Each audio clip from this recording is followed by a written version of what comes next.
Salut tout le monde, c'est Cynthia, j'espère que vous allez bien. On est dimanche le 21 septembre 2014 et pour ceux qui ne me connaissent pas, au début de mon parcours, en décembre 2012, mon plus haut poids enregistré était de 280 livres.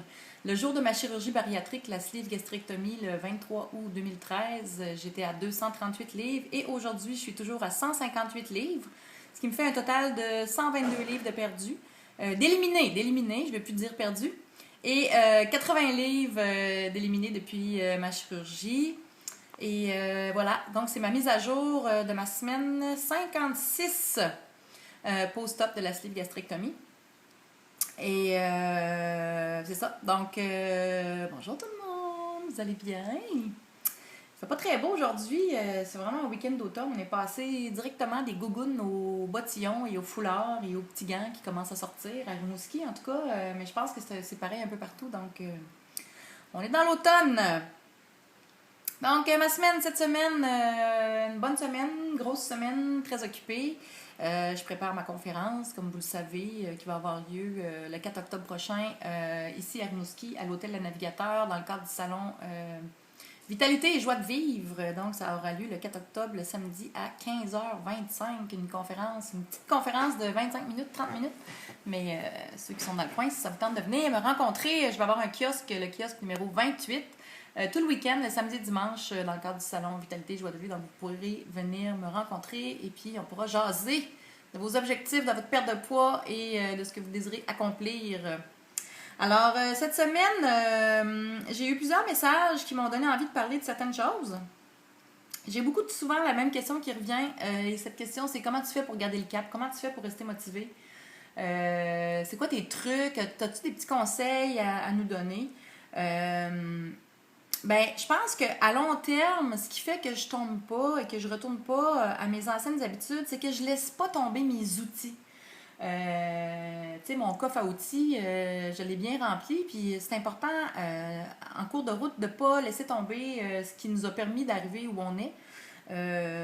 Moi, c'est entre autres, je vous donne juste quelques exemples, mais entre autres, moi je mesure toujours ma bouffe et je pèse toujours mes aliments. Pas tout le temps, mais à un moment donné, on sait qu'un morceau de fromage, l'équivalent de 30 grammes, qui est une portion de fromage, on sait à quoi ça ressemble, mais l'humain ayant d'habitude les yeux plus grands que la panse, on finit toujours par grossir un petit peu nos portions, consciemment ou inconsciemment, jusqu'à ce que, un moment donné, c'est plus vraiment 30 grammes de fromage qu'on mange, c'est 60 grammes ou 70 grammes, puis on essaie de se faire croire que c'est 30 grammes, mais bon. Donc, de temps en temps, juste revenir, pas tout le temps, s'il y en a qui trouvent ça trop lourd de toujours mesurer ou peser leurs affaires, mettons, si vous avez pris des bonnes habitudes, une fois par mois, juste de checker, ça a-tu de l'allure ma portion? J'ai-tu grossi ma portion ou c'est encore la bonne portion? Donc, sans être dans le contrôle extrême, de jamais mettre nos outils trop loin. Puis d'y recourir quand on sent qu'on en a besoin ou juste pour vérifier des fois, pour s'assurer qu'on est toujours sur la bonne route puis qu'on n'a pas perdu nos bonnes habitudes. Parce que c'est facile d'augmenter la portion petit à petit de fromage ou de peu importe c'est quoi tu sais, les cachous, moi, dans mon cas, les cachous, il faut vraiment, vraiment que je les mesure ou que je les pèse parce que je vais avoir tendance, moi, les cachous, tout le monde le sait, c'est comme mon aliment dangereux. Que je me permets encore, j'en ai d'autres aliments dangereux, les frites, c'est mon aliment dangereux numéro 1, mais je ne veux plus en manger du tout parce que je sais que ça risque de me faire rechuter dans des mauvaises habitudes, donc j'aime mieux pas en consommer du tout, c'est mon choix. Parce que je me connais. Mais les cachous, j'en consomme encore, mais c'est ça. Faut que je sois dans le contrôle. Faut que je le mesure tout le temps parce que c'est trop facile d'ouvrir une canne de cachou et de dire ah, je vais en manger 2-3, puis finalement, tu en manges 35. Donc, c'est ça. De garder vos outils. Continuez de mesurer. Si pour vous, c'est difficile de respecter les portions, ben pesez puis mesurez tout le temps. Puis quand vous faites vos lunchs, prévoyez toujours une petite minute de plus pour bien mesurer et peser vos aliments. Je pense que ça fait toute la différence.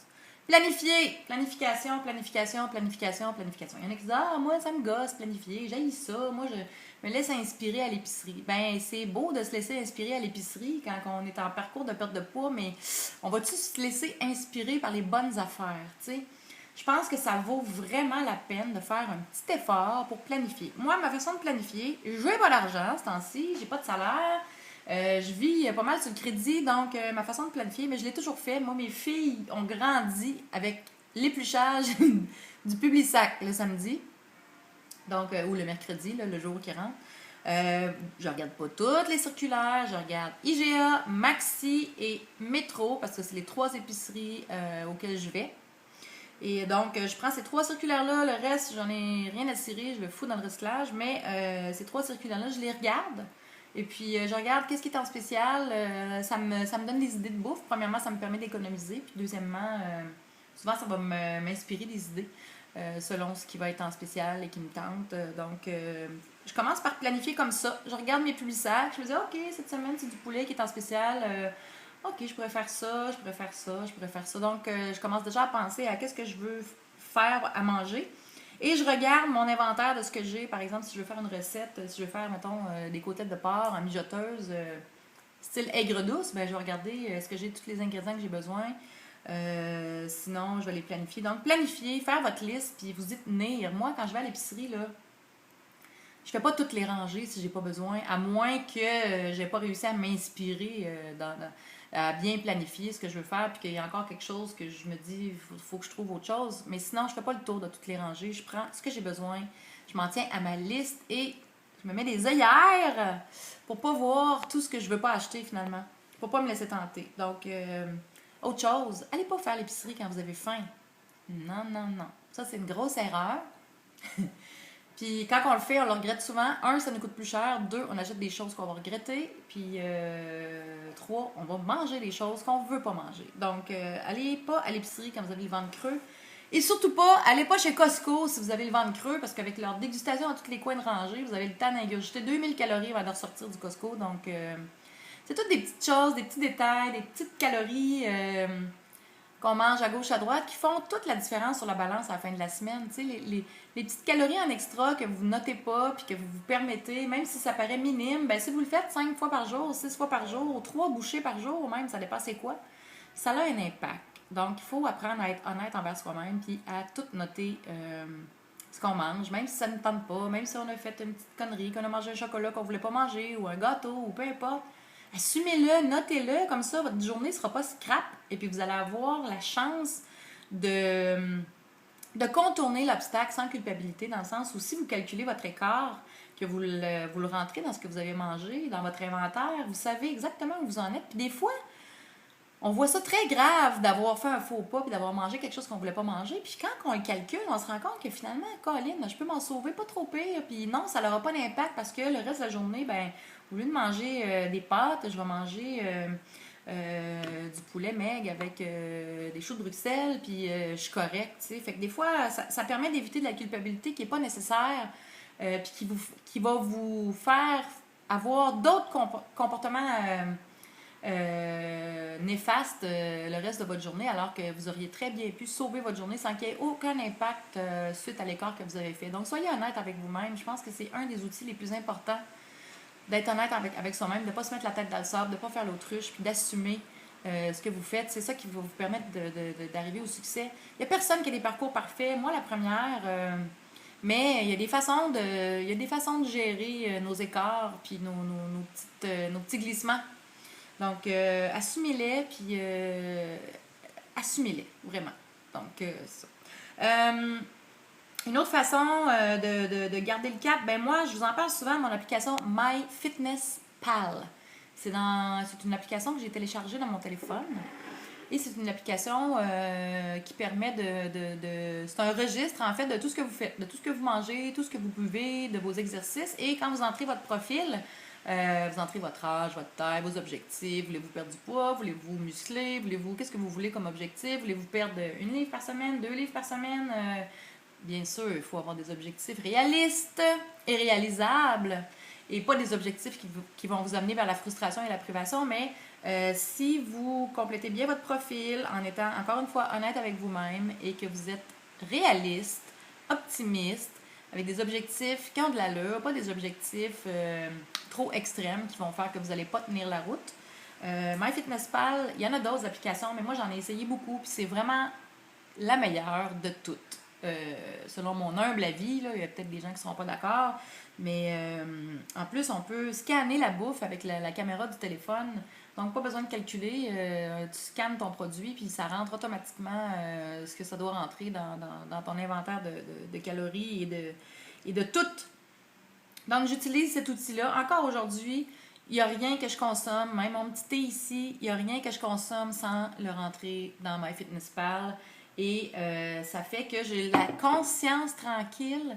Je fais mes journées sans me demander si je suis allée trop loin, j'ai-tu trop mangé, j'ai-tu trop mangé de calories par rapport à ce que j'ai fait comme activité physique. Moi, là, je suis toujours relax, zen. C'est vraiment, c'est pas dans ma tête de faire cet effort-là. Puis, à un moment donné, là, où il y en a qui disent ah non, moi, ça me gosse, je suis pas capable, c'est trop compliqué, c'est trop de travail. C'est quoi vous voulez? Voulez-vous arriver à vos objectifs? Tu sais, il y a des efforts à mettre, là. Vous pouvez pas, ça ne se fera pas tout seul. Un jour, j'aurais peut-être plus besoin de rentrer mes affaires dans MyFitnessPal. Probablement que j'ai plus besoin de le faire, mais je continue de le faire parce que pour moi, je me considère toujours en apprentissage et puis je me considère toujours comme à risque de prendre du poids et je ne veux pas. J'ai travaillé trop fort pour me rendre jusqu'ici. Alors, tu sais, c'est quoi rentrer 2-3 affaires dans votre téléphone? Là? Vous êtes capable d'aller 35 000 fois sur Facebook à chaque jour, checker vos statuts puis vos notifications. Pourquoi vous ne seriez pas capable de mettre l'effort, d'aller rentrer votre bouffe? Puis si vous avez de la misère à le faire après que vous ayez mangé, faites-le avant, pendant que vous préparez à manger, là, pendant que vous planifiez votre repas. Moi, je fais souvent ça. Si je veux savoir, est-ce que je peux me permettre un aliment dans une journée, ben je vais le rentrer tout de suite dans MyFitnessPal. Ça s'efface. Donc, je rentre mes aliments, puis je regarde, OK, qu'est-ce qui va me rester le reste de la journée. Je planifie. Ça aussi, ça se planifie. Tu sais, le nombre de calories qu'on va ingurgiter, quel impact ça va avoir sur le reste de la journée. Je vais-tu crever de faim le reste de la journée si je mange une pizza? Ça dépend qu'est-ce que j'ai de manger le matin. Et si j'ai l'intention de la manger, cette pizza-là, en me levant le matin, je vais dire aujourd'hui, je mange une pizza, ben peut-être que je vais pouvoir avoir je vais faire un choix différent pour mon déjeuner qui va me permettre de manger cette pizza-là. Et puis d'avoir quand même mangé suffisamment, puis de ne pas être dans la frustration, puis la privation, puis de sentir la faim pour le reste de la journée. Donc, c'est toutes des petites choses qui, oui, ça va vous demander quelques minutes à chaque jour, mais tabarouette, si ça vous permet d'arriver à un poids santé, puis de rentrer dans le linge que vous voulez, puis d'être libre, puis de pouvoir bouger, puis de pouvoir être bien dans votre peau. C'est quoi ces minutes-là dans une journée? C'est rien. Donc, moi, je vous encourage. Donnez-vous-les outils. Ils sont là, ça coûte rien. MyFitnessPal, tu sais, il y a 20 ans, on voulait perdre du poids, c'était compliqué. Il fallait aller aux rencontres de Weight Watchers. C'est pas, ça convient pas à tout le monde. C'est impossible aujourd'hui de ne pas trouver un outil qui vous convient avec tout ce qu'on a au niveau des technologies. Puis, j'en connais des gens qui n'ont pas de téléphone intelligent, mais ils sont rares en tabarouette. Puis, s'ils n'ont pas de téléphone intelligent, mais ils ont un ordinateur. Il y a moyen de vous donner les outils. Il y a moyen. Tu sais, dans le fond, c'est qu'on cherche souvent des excuses. On est bon pour trouver des excuses pour ne pas faire quelque chose, mais trouvez-vous donc des excuses pour les faire, ce que vous devez faire pour arriver à vos objectifs. Vous allez voir la différence, vous allez voir comment vous allez vous sentir, vous allez voir les progrès que vous allez faire, comment ça va vous faire sentir bien avec vous-même, comment ça va vous redonner de l'estime de vous, comment ça va vous donner confiance en vous, puis vous allez réaliser que vous avez un potentiel qui est là, puis que vous êtes capable de le réaliser, puis que vous êtes capable d'avancer, puis que vous êtes capable, comme n'importe qui d'autre, de réaliser vos objectifs, puis d'atteindre un poids santé, puis de le maintenir. Tout le monde peut y arriver. Si j'ai été capable, moi, la toutoune qui mangeait tout le temps, qui fumait 1,5 paquet de cigarettes par jour, puis qui faisait 0 sport, tabarouette, je suis la preuve vivante que ça se fait, mais il faut juste se donner les outils, puis d'être vraiment décidé. Mais vous êtes capable, arrêtez de douter de vos forces, vous êtes capable si vous vous donnez les moyens. Puis les moyens maintenant, là, dites pas j'ai pas d'argent, arrêtez de trouver des excuses, c'est gratuit. C'est juste de prendre le temps de vous occuper de vous, puis de mettre vos priorités à la bonne place, puis de vous trouver vos outils qui vous conviennent à vous. On s'en fout ce que votre voisine fait, ou ce que votre meilleure amie fait, ou comment une a perdu du poids, ou comment une a réussi à aller aux Olympiques. Vous, qu'est-ce qui vous motive? C'est quoi vos outils qui vous aident? Trouvez-les, cherchez-les, soyez attentifs, et puis vous allez finir par trouver votre zone de motivation et vos outils de motivation qui vont vous permettre d'avancer puis d'atteindre vos objectifs. Tout le monde peut y arriver. Hey, je parle vite aujourd'hui. Blablabla! Je pensais pas que j'avais autant d'affaires à dire. Après ça, ben, tu sais, la motivation, là, des fois, c'est tout seul. C'est dur de se motiver tout seul. Mais encore là, avec YouTube, avec les technologies, moi, j'ai trouvé ma motivation en regardant des conférenciers, en écoutant des conférenciers, des auteurs qui me disent des choses qui me donnent envie d'avancer, qui me disent des choses qui me donnent envie de me prendre en main, qui me disent des choses qui me permettent de reconnaître les forces que j'ai en moi. Inspirez-vous, inspirez-vous. Il y en a qui disent que moi, je les inspire, mais moi, il y a d'autres mondes qui m'ont inspiré. Puis c'est comme ça qu'on avance. Puis, tu sais, moi, je vous encourage à... Faites pas juste m'écouter moi, allez écouter d'autres auteurs. Allez écouter... tiens, un que j'adore, que j'ai beaucoup écouté ces jours-ci, qui me fait capoter, c'est Anthony Robbins. Ses affaires sont toutes traduites en français. Dr. Wayne Dyer, Deepak Chopra, Louise Hay, Dale Carnegie. Inspirez-vous. Allez sur YouTube, là, tapez motivation, pensée positive, puis allez prendre ces outils-là qui vous sont donnés gratuitement. Allez écouter ces gens-là. Les gens qui ont réussi, soyez curieux, allez écouter qu'est-ce qu'ils ont à dire, comment ils ont réussi. Moi, c'est comme ça que j'avance. Je m'inspire de d'autres personnes qui ont eu du succès. Puis ça me donne des outils que je mets dans mon petit coffre à outils puis que j'utilise tous les jours. Si vous voulez vraiment atteindre un poids santé, vous êtes capable d'y arriver. Puis si vous n'êtes pas capable d'y arriver, ben appelez-moi. Moi, je vais vous aider à y arriver parce que ces outils-là que je suis allée chercher, j'ai envie de les repartager. Et puis c'est ça que j'ai envie de faire. Je veux coacher d'autres personnes, aider d'autres personnes, accompagner d'autres personnes qui ont peut-être pas la capacité d'aller les chercher, ces outils-là. Moi, je les ai pour vous, ces outils-là, puis je vais vous aider à aller trouver les vôtres, vos propres outils et à les développer et à atteindre vos objectifs et à réussir une bonne fois pour toutes. Je pense que tout vient de la motivation. Tout est dans l'émotion, tout est dans... Tu sais, c'est entre la tête et le cœur. C'est au niveau de l'émotion qu'il faut travailler. Pas juste dans l'assiette, pas juste dans les calories, puis pas juste dans l'activité physique. C'est vraiment... juste ça tout seul, ça peut pas suffire, ça peut pas fonctionner, c'est pas assez. Il manque l'émotion, l'intention, et puis l'équilibre entre la tête et le cœur. Donc moi, j'ai envie de vous apprendre à vous mettre en équilibre avec vous-même, à ce que vous avez dans le cœur, puis de réaliser ce que vous avez dans la tête. Donc voilà. Ensuite, j'essaie de jamais me laisser éloigner de mes objectifs malgré le tourbillon de la vie. S'il y en a une qui a une vie de fou, là, puis qui est toujours dans 12 millions d'affaires chaque semaine, c'est moi. Comment ça se fait que moi, j'arrive à maintenir mes objectifs et que j'arrive à maintenir ma motivation malgré tout? J'ai des problèmes financiers, je sais pas comment je vais payer mon prochain loyer en ce moment.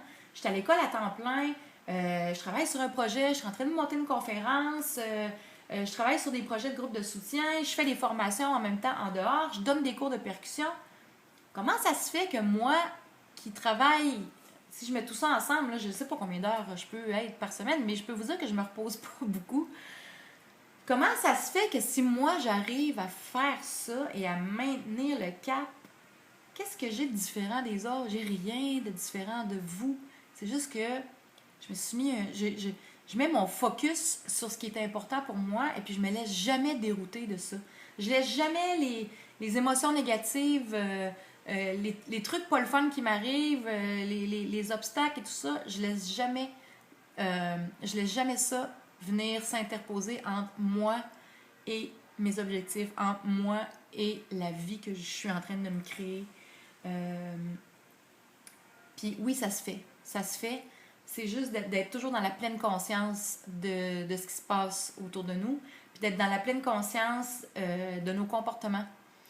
C'est trop facile de s'empiffrer dès qu'il y a un problème. De dire, ah, ça va pas bien, je suis stressée. Rrr, un petit cupcake. Ah, ça va pas bien, non, ça va plus bien. Mon chum, je suis chicanée, j'ai de la peine. Ah ouais, je vais en faire une poutine. Arrêtez!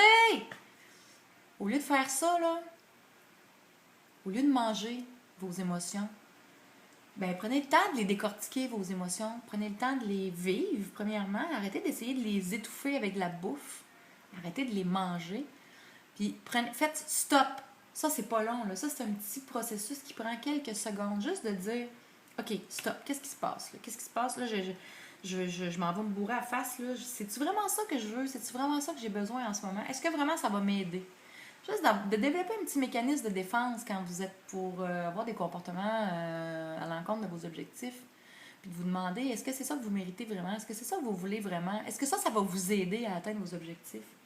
Puis, il y a des façons de développer des mécanismes pour se protéger contre ces mauvais comportements, ces patterns-là, d'avoir justement des petits mécanismes de défense et de les planifier, ces moments-là. On le sait qu'on va avoir une rude journée, On le sait qu'on va avoir un meeting pas facile au bureau. On le sait qu'on va avoir notre évaluation au travail. On le sait qu'il va falloir avoir cette conversation-là avec notre fille, qu'il y a des comportements. Peu importe c'est quoi qui vous tracasse, c'est quoi qui vous provoque des émotions, euh, qui vous portent à manger, il y a des façons de prendre le contrôle là-dessus et de ne pas se laisser aller vers... de ne pas se laisser détourner de ses objectifs malgré le tourbillon infernal de vos vies. On a toutes des vies compliquées. Il n'y a personne qui a des parcours tout roses et tout beaux et tout droits. On a tous des moments difficiles. On a toutes des relations des fois qui sont pas faciles. On a tous des obstacles. On vit toutes des choses difficiles. Des fois, c'est la maladie. Des fois, c'est des problèmes d'argent. Des fois, c'est le travail. Des fois, c'est nos relations avec nos enfants, avec nos conjoints.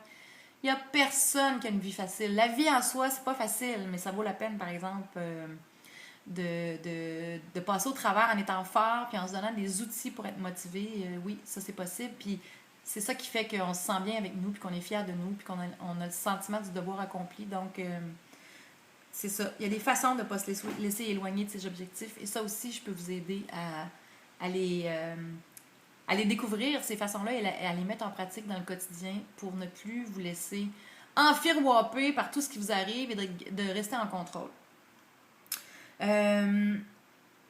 Ensuite, à travers un parcours de perte de poids, surtout pour les gens qui ont subi une chirurgie bariatrique comme moi, ça change tellement de choses parce que, tu sais, quelqu'un qui se met au régime, mais qui est encore capable de manger comme tout le monde, c'est une chose, mais les gens qui font une chirurgie bariatrique, souvent c'est difficile au début, après leur chirurgie, parce qu'on peut tellement pas manger beaucoup que souvent ça déstabilise les gens autour de nous à un point où les gens ont quasiment pitié de nous parce qu'on mange pas beaucoup, puis qu'on mange des petites quantités, puis que c'est difficile au début parce qu'on est en tu sais, la guérison est pas faite, c'est pas cicatrisé. J'ai beaucoup de gens qui m'écrivent, tu sais, qui viennent de se faire opérer, puis qui savent pas trop, ils comprennent pas trop, ils ont plein d'émotions qui montent. Ben, tu sais, quand on a des nouvelles relations après une chirurgie bariatrique, c'est important d'établir des bases claires. C'est-à-dire que moi, ça m'arrive souvent. Je rencontre des nouvelles personnes, puis là, quand on a subi une chirurgie bariatrique, des fois, c'est pas évident parce qu'on n'a pas nécessairement le goût de le crier tout le temps sur les toits qu'on a fait une chirurgie bariatrique. Parce qu'il y a beaucoup de jugements négatifs par rapport à ça dans la société en général parce que c'est pas bien connu. Et il y a beaucoup de gens qui pensent qu'on prend la méthode facile parce qu'on se fait opérer alors que c'est pas du tout le cas. Et il y a des répercussions sur mon quotidien. Moi, je ne bois pas en mangeant. Jamais. Je ne peux plus boire en mangeant. Je ne boirai plus jamais en mangeant. Je ne bois aucun alcool. Je bois aucun jus. Je ne mange aucun pain. Je mange pas de sandwich. Donc, tu sais, ça peut avoir un impact aussi fou que ça puisse. C'est moi, c'est ma vie, c'est mon alimentation, c'est mon style de vie. Mais quand tu as des nouvelles personnes autour de toi qui n'ont jamais été confrontées à ça, c'est un peu déstabilisant pour eux. Puis, ils comprennent pas trop qu'est-ce qui se passe. Donc, c'est important pour ceux qui ont fait une chirurgie bariatrique d'établir clairement les bases de ce que vous... les bases de nouvelles relations au niveau de vos choix, au niveau d'expliquer que vous avez fait cette chirurgie-là pour votre santé, pour votre qualité de vie, que vous l'avez fait de façon, ce choix-là très éclairé, et qu'il y a des choses, oui, que vous ne vivez pas comme tout le monde, votre façon de vous alimenter n'est pas comme tout le monde, et c'est comme ça, et les gens autour de vous doivent accepter cette réalité-là et dealer avec. Et les gens qui sont toujours en train d'essayer de vous saboter, et les gens qui sont toujours en train d'essayer comment je pourrais dire ça? D'essayer de vous faire croire que dans le fond, mais non, tu peux faire ça, tu peux faire ça. Établissez les bases de façon claire. Faites comprendre aux gens autour de vous que c'est ça votre façon de vous alimenter et que c'est vous qui la gérez et que dans le but d'avoir une relation agréable et saine, demandez aux gens autour de vous de ne pas se mêler de votre alimentation et de le respecter. Parce que c'est votre choix. C'est pas facile des fois parce que les proches ont du mal à comprendre. Et c'est une des raisons qui font que je veux travailler à faire du soutien et de la référence et de l'information et du travail au niveau des patients et des futurs patients et des proches des patients de chirurgie bariatrique parce que c'est difficile de comprendre notre réalité. Il faut l'avoir vécu pour le comprendre et pour le savoir. Ceux qui ont vécu une chirurgie bariatrique et leurs proches savent exactement de quoi je parle. Je m'excuse pour ceux qui ne sont pas dans cette situation-là, mais c'est important que j'en parle parce que c'est avec beaucoup les gens qui ont subi une chirurgie bariatrique que je veux travailler. Et voilà. Donc, établissez clairement les bases de ce que vous voulez et ce que vous voulez pas. Et faites comprendre aux gens que vous vous sentez pas respecté quand ils veulent toujours essayer de vous convaincre de ci, de ça, ou qui sont pas d'accord, ou qui trouvent que vous faites pitié parce que vous mangez pas beaucoup, ou peu importe. Réglez cette situation-là parce que ça va vous empoisonner le quotidien. Moi, je l'ai vécu personnellement. Et voilà. Ayez pas peur d'assumer votre choix. Ayez pas peur de vous faire respecter dans votre nouveau style de vie. Et les gens qui sont pas prêts à faire ça, ben peut-être que c'est des relations dont vous n'avez pas besoin. Là, je m'excuse, je ne vais pas vous dire de flusher vos maris, là, c'est pas ça que je suis en train de dire, mais voilà, c'est une forme de respect, c'est du respect, c'est le minimum auquel vous devez vous attendre des autres, c'est qu'ils vous respectent, qu'ils respectent votre choix. Et en étant clair, ben, vous allez tout de suite savoir si les gens autour de vous sont prêts à respecter vos choix et s'ils sont là pour vous ou s'ils sont là pour vous nuire. Donc, il ne faut pas avoir peur de mettre ses cartes sur la table et puis de se faire respecter là-dedans. Ben, c'est pas mal ça que j'avais à dire aujourd'hui. Donc, il y a moyen d'être motivé dans le temps, de rester motivé à long terme et puis d'atteindre ses objectifs et de les maintenir. C'est pas facile, j'ai jamais dit que c'était facile, mais ça se fait. Et puis, les avantages que vous allez tirer de votre réussite, ça se mesure même pas. Ça se mesure même pas le bien-être que ça va vous apporter en général dans toutes les sphères de votre vie. Et une chose que je voulais dire aussi, c'est que la perte de poids, c'est pas juste dans l'assiette et dans l'activité physique. C'est un tout et c'est au niveau des émotions. Et il ne faut pas penser que une perte de poids, ça concerne juste les calories et dépensées et les calories consommées. Ça concerne vos émotions, beaucoup, beaucoup, beaucoup, beaucoup. Ce qui se passe entre la tête et le cœur. Et c'est à ce niveau-là qu'il faut travailler autant, sinon plus, que dans l'assiette et dans l'activité physique. Je vous le dis, c'est un incontournable. Si vous n'êtes pas prêt à faire ce pas-là, d'aller travailler au niveau de l'émotif et d'aller comprendre ce qui se passe dans vos patterns, dans vos schémas. Parce que, tu sais, ce qui fait il y a quelque chose qui regroupe les gens qui réussissent. Tu sais, c'est quoi? C'est des attitudes, c'est des façons de penser, c'est des façons d'aller chercher des outils. C'est vraiment, vraiment, vraiment au niveau de l'attitude et de la gestion de ce qui se passe entre la tête et le cœur. Et vous ne pouvez pas passer à côté si vous voulez perdre du poids, si vous voulez atteindre un poids santé. C'est important de ne pas négliger ces facteurs-là qui sont super importants. Donc, d'aller voir du côté des émotions et d'aller voir du côté de votre attitude, de votre langage, de votre discours intérieur, de comment vous vous parlez, de comment vous vous considérez, de votre estime de soi, ça a l'air de quoi? Votre confiance en vous, ça a l'air de quoi? Est-ce que vous croyez en vous? Est-ce que vous êtes convaincu que vous pouvez réussir? Parce que si vous n'êtes pas convaincu que vous pouvez réussir, vous allez pouvoir convaincre qui? Si vous ne pouvez pas vous convaincre vous-même, vous allez y arriver comment? Donc, c'est d'aller chercher ces outils-là, de développer vos capacités à croire en vous, à vous aimer, à jamais abandonner, à vous dépasser. C'est ça qui va vous amener vers la réussite. Donc, je vous encourage et j'espère que vous allez venir me voir et ceux qui ont besoin d'aide et qui auraient le goût de faire des séances de coaching avec moi. Je suis disponible et une fois que mon site internet va être en ligne, ça va être possible de faire ça en ligne aussi à ceux qui sont loin, ceux qui disent en France, en Belgique, mes amis qui sont loin. Qui me suivent et qui disent ah nous aussi on aimerait ça pouvoir avoir du coaching avec toi, ça va être possible, je sais pas quand. J'ai beaucoup de pain sur la planche. Le site internet, je travaille dessus, mais je travaille dessus pas autant d'heures que je voudrais, mais bon, ça s'en vient, c'est quelque chose qui s'en vient, donc ça va être possible de faire de la consultation en ligne par webinaire ou par Skype ou peu importe la façon, mais en live en tout cas. Donc, voilà. Alors, je vous laisse là-dessus, les amis. Il faut que j'aille pratiquer la batterie. Je vais pratiquer une petite 2 heures de batterie aujourd'hui, comme à tous les jours. Une autre affaire qui prend de la place dans ma vie. Si j'avais juste mon projet, mais c'est ça, cette passion-là, je peux pas l'éliminer de ma vie. La musique, c'est ma grande passion. Et ça va se croiser ces deux passions-là un jour, mon projet et la musique. J'ai l'intention de travailler à partir de la musique, à travers la musique au niveau du coaching que je veux faire. Donc, c'est des activités qui vont venir, je sais pas quand encore là, mais ça fait partie des choses que j'ai envie de travailler, d'explorer la confiance en soi, développer ses aptitudes de motivation et d'atteinte du succès, mais à travers la musique. Donc, ça va venir plus tard. J'ai beaucoup de projets. Donc, hey, ça fait 30 minutes que je parle. Tabarouette, il n'y a rien à faire. Finalement, ma conférence de 25 minutes, dans le fond, mon défi, ça va être de réussir à faire une conférence de 25 minutes et ne pas dépasser mon temps. Alors, c'est ça qui est ça. Je vais essayer de la filmer. Il y en a beaucoup qui m'écrivent, vous me disent, hey, il faut que tu filmes ta conférence. Je vais essayer de me trouver quelqu'un qui va pouvoir filmer avec mon téléphone.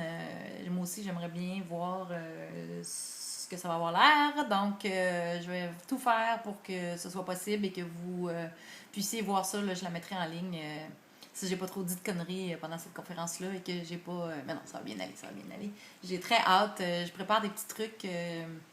J'ai envie de faire rire les gens à travers cette conférence-là. J'ai toujours aimé faire rire les gens. Puis là, je suis en train de réfléchir à comment je vais tu sais, un peu dédramatiser la perte de poids et comment on peut y arriver. Mais j'ai le goût de faire rire un petit peu les gens à travers ça. Donc, il va sûrement y avoir des petits trucs à ma sauce, à ma couleur. Donc, voilà. Je vous souhaite une super belle semaine, les amis. J'espère que vous allez bien. Oh oui, les filles, petit truc beauté. Si vous êtes comme moi, il y en a plusieurs qui ont dû perdre. Vous avez vu mes cheveux, comment ils sont beaux aujourd'hui? Je voulais vous parler, ça fait un bout de temps que je vais vous en parler, mais moi, étant donné que j'ai pas d'argent, je suis fatigante avec mon pas d'argent, mais j'ai pas de budget, donc je trouve toutes sortes de petites astuces parce que j'ai pas les moyens ces temps-ci de m'acheter des produits pour les cheveux, des petites crèmes contour des yeux et la crème pour le corps et tout ça. J'essaie de trouver des alternatives. Et je voulais vous parler de l'huile de coco. Parce que l'huile de coco, là, si vous avez les cheveux secs, si vous avez perdu beaucoup vos cheveux, que vos cheveux sont secs, sont ternes, si vous avez la peau sèche, l'huile de coco, voici l'huile de coco, très simple, à 4,49$ au supermarché asiatique, de l'huile de coco pure. Vous faire un masque à l'huile de coco avant de laver vos cheveux. Vous en mettez vraiment beaucoup, là, de la racine, là, du cuir chevelu jusqu'aux pointes. Vous massez vos cheveux, vous en mettez vraiment une bonne quantité là, pour avoir l'air d'avoir un pot d'huile sur la tête, là, carrément. Et vous laissez agir ça si vous avez une sécheuse, chose que je n'ai plus chez moi maintenant. Mettez une serviette dans la sécheuse, enroulez-vous les cheveux. Vous laissez ça une couple d'heures, 2 heures, 3 heures sur votre tête. Ou même vous pouvez mettre un bonnet de douche et dormir avec. Et après, vous faites 2 bons shampoings. Et vous allez voir, moi j'ai un cheveu qui mêle, qui fait plein de nœuds. Quand je fais ça, que je m'essore les cheveux à la serviette et que je veux les démêler, c'est le peigne passe tout seul dedans. Et puis vous voyez vraiment, je pense que vous êtes, même par vidéo, vous êtes en mesure de voir que ça nourrit vraiment le cheveu. Et comme crème pour le corps aussi, au lieu d'acheter des crèmes pour le corps avec plein de produits, puis des parabènes, puis des trucs qui vont affecter votre équilibre hormonal, c'est prouvé que tous ces produits-là sont très néfastes pour l'équilibre hormonal des femmes surtout, mais de tout le monde en fait. Ça, c'est des produits naturels. Il n'y a aucun additif là-dedans. C'est très simple. Et l'huile de coco, ce qui est merveilleux, c'est que c'est pas graisseux. Ça rentre tout de suite dans la peau. C'est une molécule qui est très fine et ça pénètre la peau vraiment facilement. Donc, ça hydrate beaucoup. Ça sent rien. Moi, j'ajoute l'huile de coco. Celle-là, elle sent absolument rien. Donc, il n'y a pas d'odeur, il n'y a pas de mauvaise odeur, il n'y a pas de... Et puis, c'est pas graisseux, ça graisse pas vos vêtements. Donc, voilà, c'est mon petit truc beauté. Tu commences à faire des trucs beauté, moi, là? En tout cas, je voulais vous le partager parce qu'il y a des gens qui m'écrivent et qui me posent des questions par rapport à la perte de cheveux, par rapport à la texture de leurs cheveux après une grosse perte de poids. Et oui, nos cheveux, on en perd beaucoup. Et puis souvent, la texture de nos cheveux devient vraiment terne. Et voilà. Donc, c'est une bonne façon d'aider vos cheveux. Moi, je le fais aux 2-3 semaines à peu près. Ouais, ou une fois par mois, mais je le fais quand même assez régulièrement et ça aide vraiment, vraiment, vraiment. Et c'est une de mes amies qui m'a transmis ce secret-là et vraiment, ça fonctionne. Alors, bonne semaine, les amis. J'ai fini de parler, 35 minutes. Bye, je vous souhaite une belle semaine. Restez motivés et si vous avez envie de faire une petite séance de coaching avec moi, ça va me faire un grand, grand, grand plaisir de vous aider à atteindre vos objectifs. Donc, je vous embrasse, je vous souhaite une bonne semaine. Merci d'être là, merci de me suivre et je vous dis à la semaine prochaine. Ciao!